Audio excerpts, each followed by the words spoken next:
The topics on today's program range from gifted and talented children to defense policy, national security, and the U.S. Constitution in the 20th century. Our first guest is Dr. Penny Kolloff, who is professor of gifted and talented children at Ball State University's Burris Laboratory School.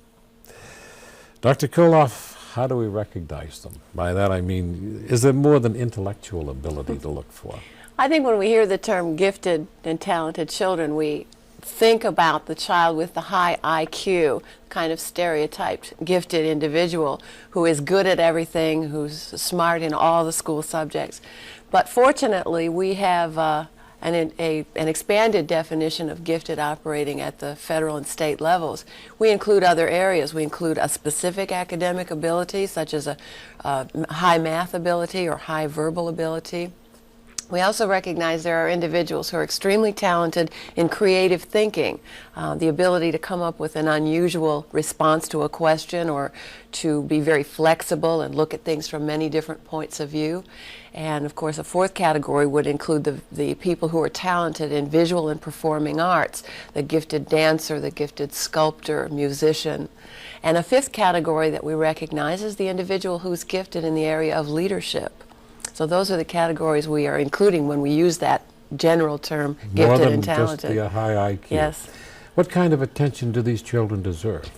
Well, they need a lot of different things, different from what we have been providing for children in our traditional approach to educating.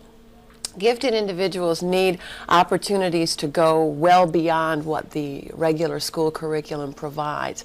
They need opportunities to go faster than they're able to in a traditional classroom setting. They need the opportunity to go much deeper into subjects and content areas and areas of interest.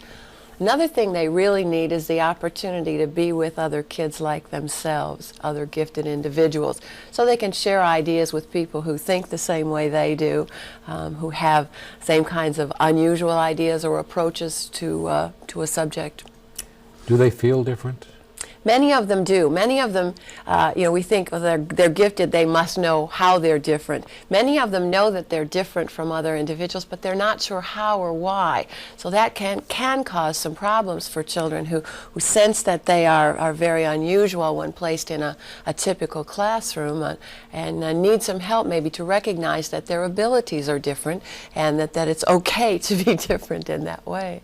It helps to have them in a classroom situation with others of similar talent and ability. Very much so, yes. And we saw that example at your class at Burris. Let's take a look at that videotape that we took of these children. You might tell us about it and show us how the children react. I was impressed with the presentation, and I asked you if this was a presentation of the particular student involved, and you said yes, it was. Absolutely. How many gifted and talented children do you have? In our school, we have identified kids in most areas of giftedness, and so we have programs that include probably over 150 kids, because we program in the arts as well as the academic. What we see here is a classroom of high ability middle school students. The course is a seminar that is specifically developed for gifted students. It's taught by a teacher, Susan Tomlinson, who has an endorsement in gifted. Is working on completing the endorsement from Purdue University. Susan is a gifted teacher herself, so that makes this a nice match as she works with highly gifted students. The students are doing a project in this course, which is a career education course. This is a very appropriate course for gifted students because their career development needs are very different from those of other children. So we want to work with them as young as 6th grade, and most of these students are 6th graders, so they can become aware of the way their many abilities are going to have an impact on their future career decisions. And right now they're doing a project where they look at some descriptions of individuals' lifestyles, interests, and they try to project what kinds of careers these people might be interested in. She'll have them then look at descriptions of themselves. They'll write descriptions of their own interests and hobbies and activities and special talents, and let the class then make recommendations about possible future involvement, future careers. How many levels do you have at Burris? How many grade levels? Well, we're a K through 12 school, which makes an exciting opportunity not only for our gifted programs, for all our programs. This seminar is only one of, we have 6 seminars operating this quarter for gifted students, and they range from robotics to probability and statistics to energy conservation, a variety of opportunities for these kids to elect something that matches their interests as well as their abilities. What is being done statewide for the gifted and talented? We've made a lot of growth in this state. I came to Indiana in 1977, and at that time the Department of Education or the legislature had no programs and no funding for gifted. And from that we've grown to the point where the legislature currently funds gifted at $4.6 million a year. Most of that money goes out to the schools to help them develop programs such as the ones you've seen here at Burris, programs for high ability students. And the money goes out in the forms of grants, and right now 2/3 of the school corporations in Indiana have some kind of activity going on for gifted students. That indicates support on the part of the state. How about the public? Are they inclined to support programs for the gifted and talented? This is growing. I think we've gotten to the point where the public recognizes that we have paid a great deal of attention to other areas of exceptionality in our children, and it's time to take a look at what really could be considered an investment. We identify these students and provide particular opportunities for them, and we got kind of an inkling quite recently as to the public support, or the growing public support for gifted, when Ball State introduced into the legislature a bill to establish a residential high school for gifted students for the state of Indiana. And I work throughout the state with many schools, and I was amazed at the support that was coming from everywhere in the state, recognizing that these kids need something different. Would we draw students from just the central Indiana area, or would they be from all over the state? From all over the state. There are about 400 high schools in the state of Indiana, and we would be drawing kids from all over. You came very close within, what you say, 2 votes. A few yes, votes. And it looked very promising at the next legislative session. Tell us about the physical makeup of the center, if it comes about. Well, the center will be located here at Ball State, and it'll be a residential school for 11th and 12th graders. They will live on campus in a dormitory setting. There will be a number of activities that will take place in that dormitory area. They'll be taking classes at the Burris facility as well as other places on campus, and of course making use of all the resources we have here, the computer center, the excellent library, all the labs, and these kinds of resources that can only be had at a state university setting such as this. But making use of the greatest resource, the gifted and faculty, talented the people we child. have. And yes. Yes. Good. Thank you very much for sharing your views on the gifted and talented with us. Dr. Penny Kolloff is professor of gifted and talented children at Ball State University's Burris School. With the United States involved militarily in Libya and Central America, the direction of our defense policy and our national security is important. Dr. F.J. West, Vice President of Hudson Institute, addresses himself to these topics. Dr. West, will the political change in the Philippines affect our defense posture in the Pacific? It should not. What's happened in the Philippines, if anything, should help us in our defense posture, because it really is a triumph for democracy. It really shows that, and I think it's a credit to the administration, it's a credit to Congress, and most of all to the Filipino people, that basically you can finally say enough is enough, you can get a change, and it doesn't have to be violent. And the fact that we were associated with it, the fact that we had said it was time for Marcos to go, I think is going to serve us well, not just in the Philippines, but throughout the Pacific. Do you think the new leader is strong enough to hold that country together and to keep it from going either to the right with the militarists or to the left to the communists? It's a good question. I think that the new government is going to have a honeymoon period because everyone is so excited and so happy that Marcos has left. I think about 3 months or 4 months from now, there'll be substantial disorganization, that's to be expected. The economy has such deep-seated systemic problems that it isn't going to go away for several years. The insurgents are tough, and many are concerned that they're out of the Khmer Rouge murderous image.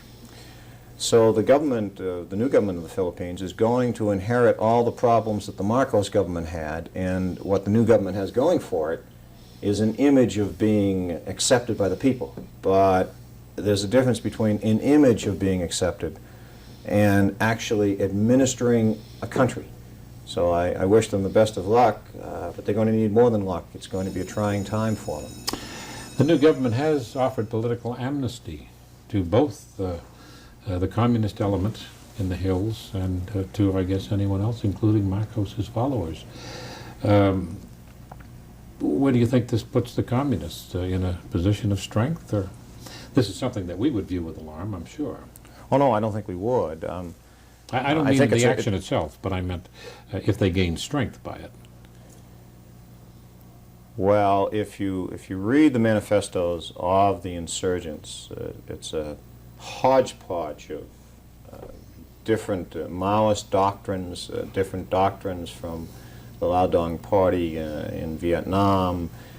It is hard, however, to imagine that they can reach some sort of accommodation with the new government. And basically, they want to change away from democracy. So I doubt if you're going to see any acceptance of political amnesty by the insurgents.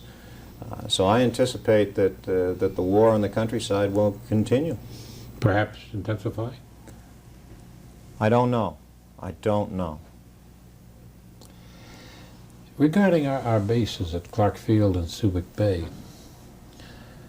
if push comes to shove, and the new administration, as they indicated during the campaign, they might not renew our 1991 lease when it expires, or the lease when it expires in that year, do you think we would do the same thing we did with Cuba and say, we have the bases, we intend to keep them?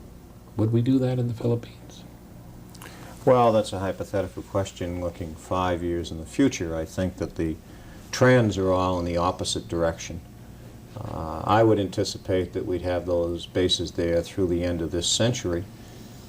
We don't like to use the word rent, but on the other hand, the economic package that we offer when a country is helping us and is poorer is very substantial. And therefore, I think from the viewpoint of the new Filipino government, it will become a question of, is there intrusion on our sovereignty? To the extent that the answer to that is no, then I think you get into some bargaining about, well, we want rent, and we'll say it's not rent. But in the end, it'll get to a whole question of economics. Does it benefit the nation from their point of view? And if their answer is yes, I think you'll see it renewed, and I think that's what will happen. Usually it does. In the case of the Philippines, tens of thousands of Filipinos are employed at those bases. And that applies also to our bases in Spain, yet we had difficulty with those bases also in Greece. That is correct. Now, the other aspect of it is that at a certain level of economic takeoff, the marginal increase of a rent versus other segments of your society saying we don't want a foreign presence becomes an issue of tension. While you point to Spain, the other side of that is Japan, where Japan actually pays the United States a substantial amount of money in order to keep the bases there because the Japanese like the protection. Now in Spain you have an ambivalent attitude on the part of the Spanish society whether it wants to be in NATO or doesn't want to be in NATO. Similarly in Greece. But those are two countries. The other 13 countries in NATO do prefer to have Americans associated in their defense. So do the Greeks and so do the Spanish too. It's just a question of the terms. Couldn't we use a little reverse psychology here and ask them to pay us to protect them, instead of us paying them to allow us to put bases there? I think in the larger sphere of things, in essence, what we're asking all of our allies to do is to pay for the common defense at an equitable level that works better with some countries than it does with others. When you're dealing with countries that have a gross national product per capita, such as Spain, of about $5,000, and our gross national product per capita is over 3 times that, then one has to be careful that one isn't asking somebody else to carry a heavier economic burden. I don't think we would want that, but perhaps it would lessen the tension. Let's move to national security and the rash of problems we've had with spies, American spies within our system. How serious do you examine this at the Institute? No, we don't. That's handled, I think, in a very competent manner by professionals, not by people on the sidelines such as we who look at policy. That's really a matter for the FBI, and it's a matter for the people who investigate that professionally inside the system. I think we've had some extraordinary publicity, but when you look at all the millions of people with clearances, you get a couple of bad apples, a couple of traitors, but nonetheless the numbers are infinitesimal compared to the people who have the clearances. But the damage done, wouldn't that in some way affect policy? Well, it has. I mean, to the extent that the Secretary of Defense has indicated that he's going to tighten up on the number of clearances, but beyond that, it doesn't appear to have had a substantial effect. Does our If you would, the most serious breach of national security I think we had since 1945, of course, was the sale of technology about nuclear weapons back just at the end of 1945 to the Soviet Union. And in terms of really damaging the national security, that really damaged national security for a while. And the Rosenbergs? The Rosenbergs. And whereas these cases recently are cases of people who were salacious or who desired money, but what they gave in return for it wasn't on a scale with that earlier case of 2 decades, 3 decades ago. And there are some who dispute the decision against the Rosenbergs to this day. Well, but in all fairness, I think that no matter how many times people have re-examined the evidence, the overwhelming evidence appears that they did indeed compromise national security of the United States. Does our defense policy change, or is it in a changing process, or is it a pretty rigid defense policy? Well, it's not rigid so much as it doesn't change too much. You're quite right. I mean, if you look at our policy since 1945 through 1986, and you say, what's the bedrock of it? The bedrock is the containment of the military power of the Soviet Union. That was the containment which began NATO. It persists through today. So the bedrock of it hasn't changed, but it doesn't necessarily mean it's rigid. It means that you recognize that there are 2 superpowers in the world, the United States and the Soviet Union. And the United States has a burden of being the leader of the West, and it has to maintain that balance of power against the Soviets. And it has, for the most part, been a successful policy. Oh, yes, indeed. Yes, indeed. That was Dr. F.J. West, Vice President of Hudson Institute, talking about defense policy and national security. Dr. Paul Murphy, a University of Minnesota history professor, was the keynote speaker at the recent Ball State University Spring Convention of the Indiana Council of the Social Studies. He talks with us about the adaptability of the U.S. Constitution in the 20th century. Dr. Murphy, what are some of the implications for citizenship education regarding the Constitution? Citizenship is, of course, one of our most important responsibilities in a democratic society. And I think, again, citizens must continually realize that if you're going to have a constitutional government, as we have, the people have to make it work. And in order to make it work, they obviously have to understand it, and they have to take a little time trying to figure out what all this is about. And to this extent, clearly, I think we have responsibilities as teachers ourselves to try to do a little better job explaining to our students, but explaining also to the community at large, that if this government, which has worked pretty well for us for the last 199 years, is going to continue to work well for us, we've got to make it do that. Do you feel that our Constitution, as it was drawn up in the 18th century, and with numerous amendments, is still an effective social document in today's society? Very much so. The remarkable thing about that old document was the fact that it was not a straitjacket, nor was it in any way a legislative code. It was not a series of laws that had to be enforced in certain ways. It was a body of really important principles and important values, important things that Americans believed in as far as their society was concerned. And what the Founding Fathers were saying is, this is the purpose of government, this is the structure of government. Challenges are going to arise, new situations are going to occur, and future generations have got the responsibility of seeing to it that those constitutional values continue to work as new challenges come along, which must be dealt with. There's some of these amendments, and I guess we've had, what, some 27, 28 over the years. Have these amendments all been effective, and are some now outdated? The amendments are, of course, a mixed bag in many ways. The Third Amendment, for example, which provided for no quartering of troops in private homes, comes right out of the old American Revolutionary experience with the British, but has never been enforced at any time. We had one amendment, the 18th, which forced us all to quit drinking, and we eventually got around to passing an amendment to amend the amendment. And that one really was a hopeless failure in a variety of ways. But by and large, the amendments really have been very important, and the amendments which were put in the Constitution after the Civil War, what we generally call the Reconstruction Amendments, the 13th, 14th, and 15th, have been the core of the modern Constitution. More litigation has gone on regarding the meaning of that amendment than the original document. We hear so many people referring to their constitutional rights. Do they really understand what those rights are? I'm afraid probably they don't understand them as well as we'd like to have them, because with rights there are also responsibilities, and unless they are prepared to use those rights in a responsible way, I think the courts are going to be somewhat reluctant to extend them. At the same time, we basically have a system in which clearly we believe in limited government. We believe that the government should stay off the backs of the people and should protect them in their individuality and should protect them so that they can lead their own lives along their own lines.